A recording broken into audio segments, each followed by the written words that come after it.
as a manager, if you've assigned a certain time for the meeting, a grace time of not more than 5 minutes is acceptable to wait.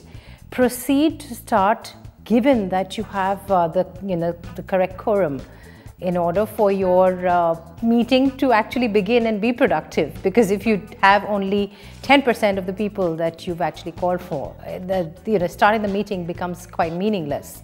So wait 5 minutes, ensure that you have at least 50% of the house at the meeting, proceed, and if by any chance people are just strolling in at their free will, don't break the continuity of the discussion that may already be taking place, because sometimes when you lose your link and flow because of these interruptions, it's very difficult to pick up from where you may have left off. So allow those people to just come in, let them take their place, whatever. And the second most important thing is, because you're going to be continuing to say what you're saying, they're going to know that they just have to keep quiet, and they're not going to have much room to say, provide excuses.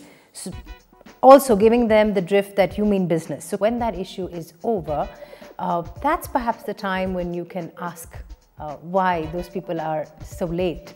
If they've been, later than regular grace time. In the course of your meeting, if you find that someone is not there, he's physically present, but you have a feeling that his mind is wandering, it's not necessary to stop what you're saying and try and get his attention and get him to participate, but you can loop him in by asking him his opinion on what you just said, and getting some contribution there, his thoughts, his feedback, his recommendations and solutions, which will re-engage him, into the discussion that's taking place.